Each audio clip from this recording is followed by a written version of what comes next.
This is who is dictating the House floor schedule? Is she now the majority leader? Marjorie Taylor Greene? Someone who proudly speaks at white supremacist rallies? Someone who promotes Holocaust deniers?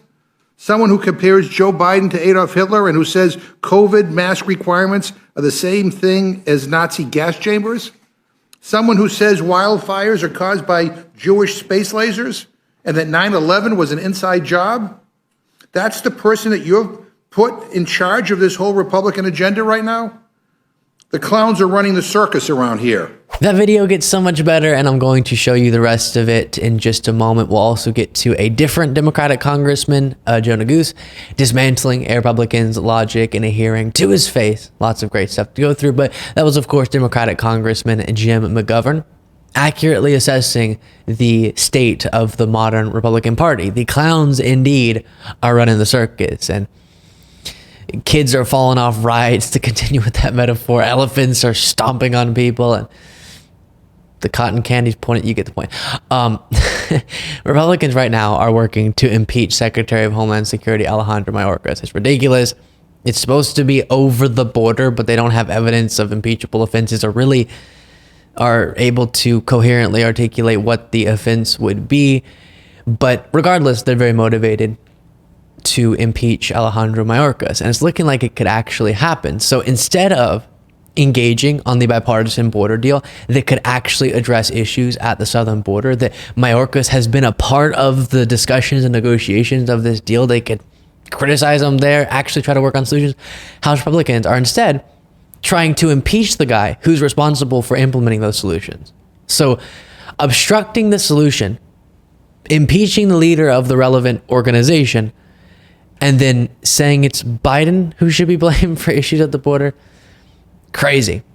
And I'll remind you that, as we've been discussing a lot, it is Republicans currently who are going to be the reason, if indeed this happens, that the bipartisan border deal doesn't get through. They've been pretending for some time now like they care about this issue, but now they actually have a chance to do something. The Border Patrol endorses this deal, and still they're not for it because they want to inflict political pain on Joe Biden. Here's the rest of that clip. This is who is dictating the House floor schedule? Is she now the majority leader? Marjorie Taylor Greene? Someone who proudly speaks at white supremacist rallies? Someone who promotes Holocaust deniers? Someone who compares Joe Biden to Adolf Hitler and who says COVID mask requirements are the same thing as Nazi gas chambers? Someone who says wildfires are caused by Jewish space lasers and that 9/11 was an inside job? That's the person that you've put in charge of this whole Republican agenda right now? The clowns are running the circus around here. And we're wasting hours and hours of time this week on Marjorie Taylor Greene because what? She wants to impeach somebody. And don't even get me started on her absurd censure resolution of Congresswoman Omar that she introduced because she doesn't know how to use Google Translate. We could be actually debating and voting on a border security package, but we can't because Marjorie Taylor Greene is in charge and Speaker Mike Johnson is terrified of her and her MAGA extremist friends. And we all saw how good that worked out for the last guy. Her whole legislative agenda is revenge, retaliation, and impeachment. She's introduced, get this, 20 pieces of legislation in this Congress, 20, and 10 of them are to impeach or censure people she doesn't like. We'll get to another couple of fantastic clips in a moment, but first, really reflect on that stat.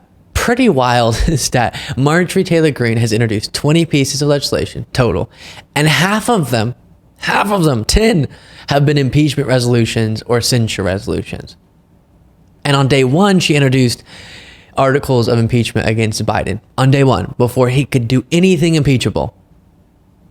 Not serious people. She's not a serious person. She's not serious about governing, about getting things done, about actually benefiting people's lives. It's all about these political stunts, and it works.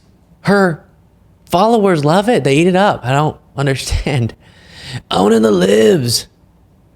And by the way, the other 10 pieces of legislation, don't get misled and think, well, okay, 10 of them were for impeachment and for censure resolutions, but the other 10 were serious. I'm sure the other 10 were things like, okay, this is what I'm assuming they were like. The drag queens will destroy everything you love in America, so they must be stopped act of 2022. Now, by the way, one other thing before playing this Joe Neguse clip where he shuts down a Republican, sometimes I'll have conservatives who come to me in good faith and are much more reasonable say, Luke, why do you put so much emphasis on people like Marjorie Taylor Greene? We're not all like that. Give me a break. That's not the correct portrayal of our side. A few things on that. First, that's sort of on you. And what I mean is, if you're in the Republican Party and you're not working every day to oust the Trumps, Greens, Boeberts, etc. from your party, if you're not speaking out aggressively against this dangerous MAGA movement that supports Trump's calls for the termination of the Constitution, that's fine that he tried to block the peaceful transfer of power in 2020 and 2021, then you got more work to do within your own house, right? Over there on your own side before it means much for you to come to me with a request for a change in coverage. And second, Marjorie Taylor Greene and the MAGA crazies have taken over your party. I know it's hard to accept sometimes, but if you're a Republican, they're calling the shots. When Trump says kill the border deal, it dies. When MAGA gets upset with McCarthy, he's out. When MAGA says the election was stolen without any evidence, barely anyone in that party pushes back against it, and they convince 70% was the last poll we looked at of the base of Republican voters that the election was stolen. Then the few individuals who do really aggressively push back against that, Cheney, Kinzinger, for example, are kicked out of the party.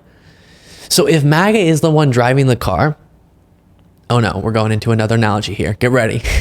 And the car is being driven towards a mound of puppies. Oh no. Oh, I'm going to focus. It's just logical to focus all my attention on the crazy person trying to run over the puppies, right? And I won't waste time on the person in the third row of the car who's maybe quietly whispering, don't drive over those puppies.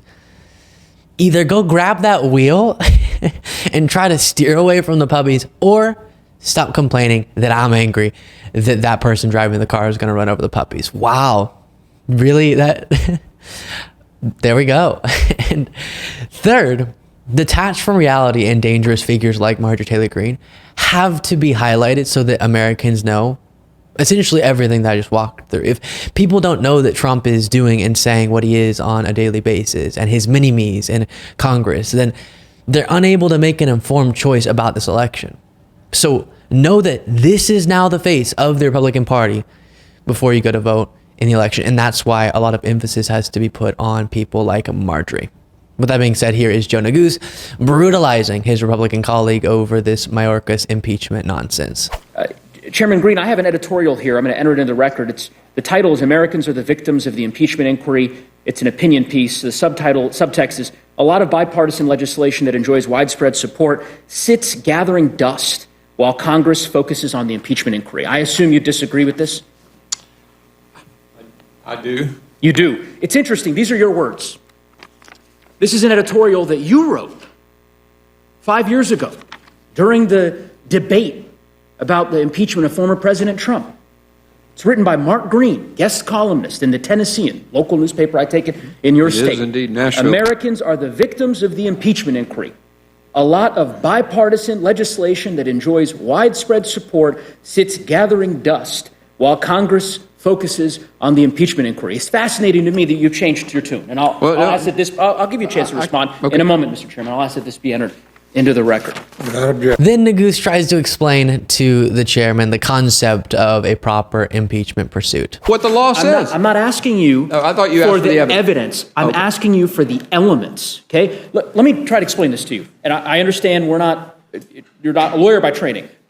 I served as one of the prosecutors during the last impeachment, after January 6th. I stood on the floor of the Senate and made the case to the senators that President Trump should be impeached for a constitutional crime. We laid out specific elements and then made the case for why the evidence, that much of which, of course, was later further developed by the January 6th committee, ultimately tied into proving those elements. Well, if you're an attorney, then you clearly understand there are no elements to a high crime. There's no place in the code where there says these are the elements of a high crime. Got it. Okay. So your contention is that you can, pass a resolution of impeachment, walk into the United States Senate, say, you know what, here's the high crime and misdemeanor, and whatever, if I say I have evidence to prove this crime or misdemeanor, I'm not going to define what the elements are necessary. I'm not going to define the mens rea required to prove this particular crime or offense. I'm just going to say, I believe that he subverted the law, and so therefore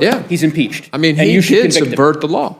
Okay, well, A judge ordered that, and he'd been to law school. Mr. Greene, Mr. Chairman, all respect here. I can assure you, having studied the records of the Federal Convention, having read the Federalist Papers, this is not what the framers had in mind. The notion that there would just be this nebulous phrase, high crimes and misdemeanors, that would extend to anything and everything that you deem a crime, with no definition as to elements of those crimes. That is not what James Madison or the framers of our Constitution had in mind when they conceived of the constitutional standard for impeachment, period. Total disaster.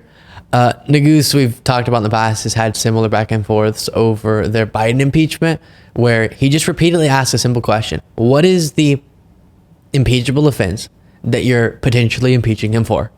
Is there a crime you have to lay out for us or what?